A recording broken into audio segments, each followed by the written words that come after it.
चंद्रयान-3 का लैंडर बुधवार शाम 6:04 पर चांद की सतह पर उतरा था। भारत का परचम चांद पर शान से लहरा रहा है। एक एक भारतीय आज गौरवान्वित महसूस कर रहा है। लेकिन ये सब इतना आसान नहीं था। हम आपको बताएंगे कि कैसे चांद पर छपा अशोक का स्तंभ। सबसे पहले तो ये अहम था कि चंद्रयान-3 की सॉफ्ट लैंडिंग हो।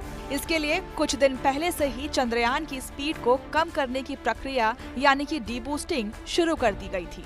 सॉफ्ट लैंडिंग के 2 घंटे 26 मिनट बाद रोवर भी इससे बाहर आ गया। रोवर 6 पहियों वाला रोबोट है।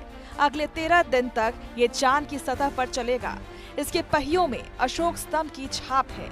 जैसे जैसे रोवर चांद की सतह पर चलेगा वैसे वैसे अशोक स्तंभ की छाप छपती चली जाएगी। भारत के चंद्रयान-3 ने चांद के दक्षिणी ध्रुव के पास उतरकर इतिहास रच दिया।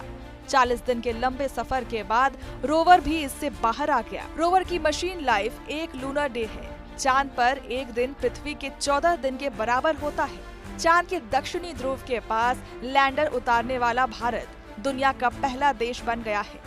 वहीं चांद की सतह पर लैंडर उतारने वाला चौथा देश बन गया है। अब चांद की सतह पर हर तरफ हम अशोक स्तंभ के निशान देख पाएंगे। भारत के लिए इससे ज्यादा गर्व की बात और कुछ नहीं हो सकती। इससे पहले सितंबर 2019 में भी इसरो ने चंद्रयान-2 को चांद के दक्षिणी ध्रुव के पास उतारने की कोशिश की थी, लेकिन तब हार्ड लैंडिंग हो गई थी। अब आप ये भी जान लीजिए कि अब अगले 13 दिन तक प्रज्ञान रोवर क्या काम करेगा। प्रज्ञान रोवर पर 2 पेलोड्स लगे हैं। पहला है लेजर इंड्यूस्ड ब्रेकडाउन स्पेक्ट्रोस्कोप यानी कि LIBS। ये चांद की सतह पर मौजूद केमिकल यानी कि रसायनों की मात्रा और गुणवत्ता की स्टडी करेगा, साथ ही खनिजों की खोज करेगा। इसके अलावा प्रज्ञान पर दूसरा पेलोड है अल्फा पार्टिकल एक्सरे स्पेक्ट्रोमीटर यानी कि APXS।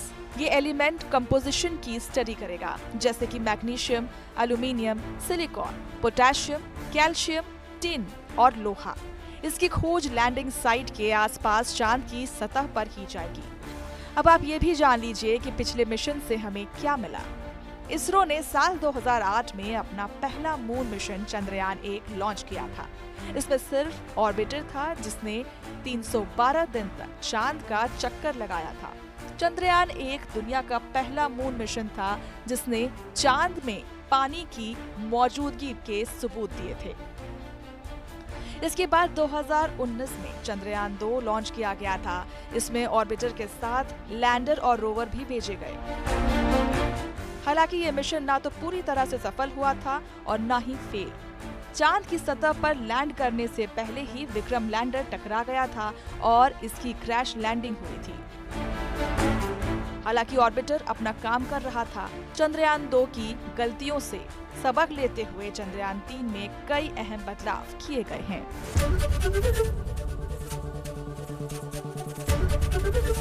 ABP गंगा, खबर आपकी, जुबान आपकी।